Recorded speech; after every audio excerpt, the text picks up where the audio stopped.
Manorama group, जो सोचता है वो करता है। आपके अपने सपनों का आशियाना।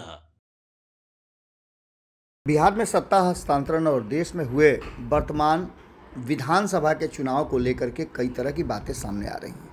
कहा यह जा रहा है कि चुनाव में जो कुछ भी हुआ उसमें भारतीय जनता पार्टी का मेहनत था, तो वहीं विपक्ष इस बात की तरफ इशारा कर रहा है कि कहीं ना कहीं इसमें बड़ा घालमेल हुआ है और एक अलग तरह की कहानी रची गई है। संवैधानिक संस्थाओं पर भी सवाल खड़े किए जा रहे हैं और इसके साथ साथ प्रधानमंत्री नरेंद्र मोदी की मीडिया से बढ़ती दूरियों को लेकर के भी सवाल खड़े किए जा रहे हैं। प्रधानमंत्री नरेंद्र मोदी जब से इस देश के प्रधान बने हैं तब से उन्होंने मीडिया से बहुत कम ही इंटरेक्ट किया है। इसको लेकर के सवाल तो पहले से उठते रहे हैं, लेकिन अभी जो हम बात करने जा रहे हैं वो 43 वर्षों की कहानी को कैसे अंजाम दे रहे हैं और 43 वर्षों के पहले और 43 वर्ष के बाद क्या हुआ, इसको लेकर के इतना हो हल्ला क्यों मचा हुआ है, क्यों प्रधानमंत्री नरेंद्र मोदी टारगेट पर हैं, और इन सभी बातों के साथ साथ सवाल अब ये क्यों खड़ा होने लगे हैं कि प्रधानमंत्री पत्रकारों से भाग रहे हैं। इसके साथ साथ कई नई घोषणाएं हो रही हैं, देश किस संकट से गुजर रहा है और 43 वर्षों की चर्चा एक बार फिर से शुरू हो गई है। इसके पीछे की कहानी क्या है, क्या सच में प्रधानमंत्री नरेंद्र मोदी का झोला उठने वाला है? इन सभी सवालों को लेकर के आप देखिएगा कि मीडिया जगत से लेकर के राजनीतिक गलियारे में खूब चर्चा हो रही है। 43 वर्ष पहले क्या हुआ था और 43 वर्षों के बाद प्रधानमंत्री नरेंद्र मोदी ने पत्रकारों से क्यों कन्नी कटाई, इन सभी बातों का जवाब अब प्रधानमंत्री तो देंगे नहीं, तो कहीं ना कहीं इन बातों की पड़ताल करने के बाद जब सब कुछ सामने आता है तो सीधे नज़र आता है कि प्रधानमंत्री नरेंद्र मोदी क्यों पत्रकारों से, मीडिया से दूरी बना करके रखते हैं। अगर वो किसी पत्रकार को जवाब देते भी हैं तो वो बहुत लिमिटेड लोग होते हैं जो प्रधानमंत्री नरेंद्र मोदी की बातें सुनते हैं, ऐसा लगातार कहा जा रहा है। आपको बता दें कि जो वर्तमान स्थिति है, वर्तमान घटना है, उसमें प्रधानमंत्री नरेंद्र मोदी नॉर्वे यात्रा के दौरान पत्रकारों के सवाल के जवाब देने से बचे और इसी बात को लेकर के अब हो हल्ला मचा हुआ है। देश में कई तरह की घोषणाएं हुई हैं। विदेश यात्रा पर विराम लगाने की बात की गई है कि लोग विदेश यात्रा कम करें, वहीं पेट्रोल डीजल कम खर्च करने की बात की जा रही है, तो इसके साथ साथ सोना की खरीद पर भी विराम लगाने की बात की जा रही है। इसका सीधा सा मतलब है कि देश आर्थिक संकट के बीच खड़ा है। 43 वर्ष पहले लंबे अंतराल के बाद किसी भारतीय प्रधानमंत्री की नॉर्वे यात्रा हुई थी। इससे पहले जून 1983 में तत्कालीन प्रधानमंत्री ने नॉर्वे की यात्रा की थी।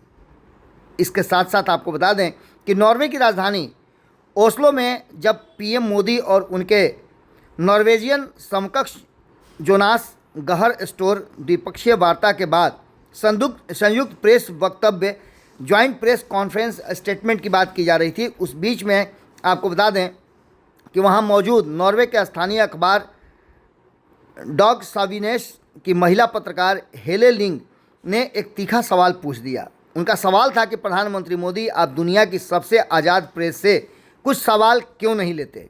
क्या आप हमारी सरकार के भरोसे के हकदार हैं? इस पर प्रधानमंत्री नरेंद्र मोदी ने इस सवाल का जवाब क्यों नहीं दिया? पत्रकार इन सभी बातों को पड़ताल कर रहे हैं। पत्रकार को नज़रअंदाज किया और सीधे पोडियम से बाहर निकल गए। इस घटना का वीडियो सोशल मीडिया पर तुरंत वायरल हो गया और इसके बाद से कहीं ना कहीं अब यह चर्चा का विषय बना हुआ है, क्योंकि प्रधानमंत्री से पूछे गए जिस सवाल के जवाब नहीं दिए गए, उन सवालों का आज भी जवाब अनुत्तरित है। इस घटना को विपक्ष जहां सवालों से डरकर भागना बता रहा है, वहीं आपको बता दें कि सरकार कूटनीतिक विशेषज्ञों ने इसे कड़ाई से खारिज किया है। आपको बता दें कि प्रेस ब्रीफिंग थी और विदेश मंत्रालय और सरकार समर्थक का तर्क है कि तय कूटनीतिक प्रोटोकॉल के तहत यह केवल एक साझा प्रेस वक्तव्य था, न कि कोई प्रश्न उत्तर का समय।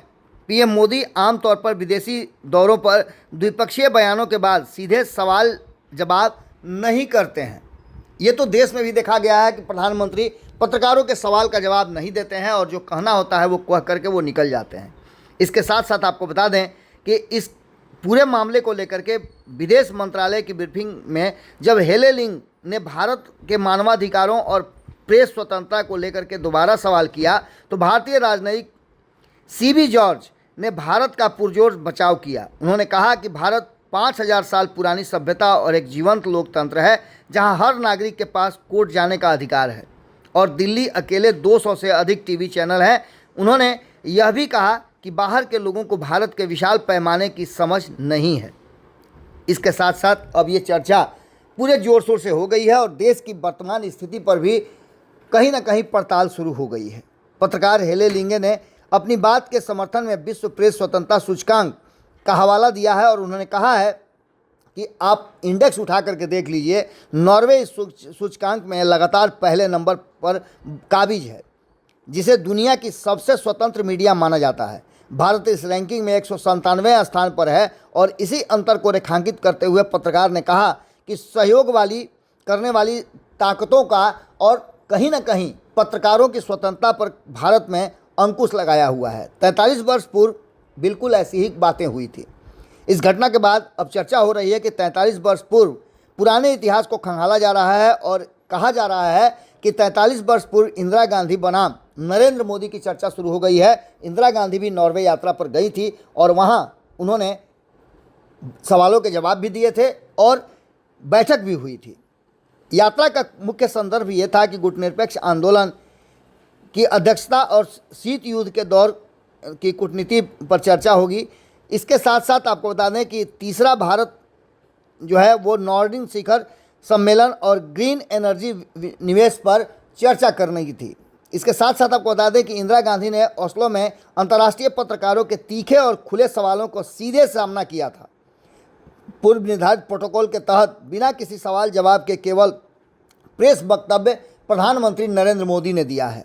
वहीं आपको बता दें कि अक्सर इंदिरा गांधी विपक्ष का कहना है कि इंदिरा गांधी बिना झिझक के स्वतंत्र मीडिया के सवालों का जवाब देती थी, लेकिन वहीं ये आरोप सीधे सीधे प्रधानमंत्री नरेंद्र मोदी पर है कि अंतर्राष्ट्रीय मंच पर हो या फिर देश के मंच पर कभी भी पत्रकारों के सवाल का जवाब देने से प्रधानमंत्री नरेंद्र मोदी बचते रहे हैं। और ख़ास करके इस वक्त जब देश में कई घोषणाएं हो रही हैं, देश के नागरिकों को कई तरह के बंधन से जोड़ने की कोशिश की जा रही है, कई तरह के दबाव बनाने की कोशिश की जा रही है। स्थिति भारत की ठीक नहीं है, आर्थिक स्थिति बिल्कुल चरमरा गई है। इन सभी बातों के बीच में प्रधानमंत्री नरेंद्र मोदी को सिर्फ अपनी बात नहीं बल्कि लोगों की बातें और मीडिया को भी खुल करके बात करनी चाहिए। इस घटना को एक कूटनीतिक यात्रा का हिस्सा नहीं रही बल्कि इसे भारत के घरेलू राजनीति का केंद्र बन गया है। विपक्ष इसे भारत की लोकतांत्रिक छवि के लिए नुकसानदेह बता रहा है, जहां अंतर्राष्ट्रीय मंच पर हमारे प्रधानमंत्री चुप्पी साध लेते हों।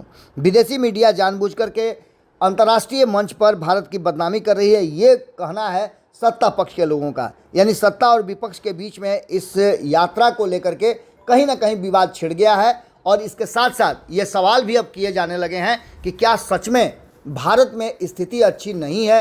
क्या प्रधानमंत्री के पास भारत जिसकी चर्चा वो खूब करते हैं, सत्ता पक्ष ये कहता है कि भारत दुनिया का सबसे मजबूत देश बना हुआ है, वहीं प्रधानमंत्री नरेंद्र मोदी लोगों से बात करने में और अपनी बातों को रखने में भी झिझकते हों, तो ऐसे में क्या कहा जाए? क्या सच में भारत की स्थिति बहुत बुरी है? इस बात की अब चर्चा शुरू हो गई है। हालांकि प्रधानमंत्री नरेंद्र मोदी और देश के लोग ये बात मानते हैं कि भारत निश्चित रूप से एक ऐसा देश है जहां आराम से लोग रह सकते हैं, अपनी बातें कह सकते हैं, जिसकी चर्चा नॉर्वे के लोगों ने भी किया।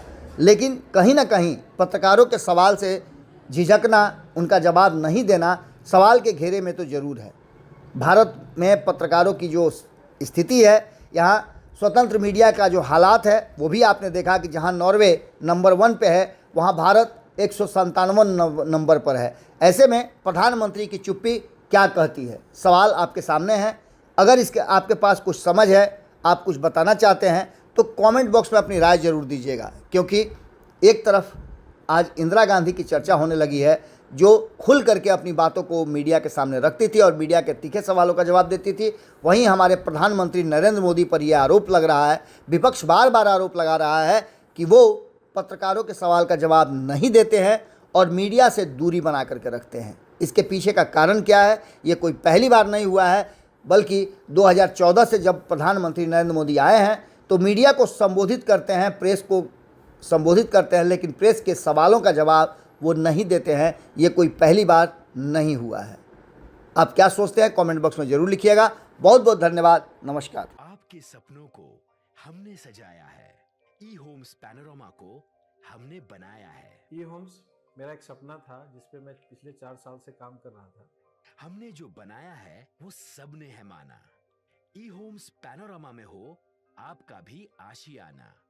और फाइनली हमने 2021 में इस प्रोजेक्ट को लॉन्च किया। बहुत लोग अप्रिशिएट कर रहे हैं कि पूर्णिया जैसे शहर में, बिहार के, एक तो बिहार की बात करें उसमें भी पूर्णिया जैसे छोटे जगह में इस तरह का लाइफस्टाइल देना, ये सुन के हम लोगों को बहुत अच्छा लगता है।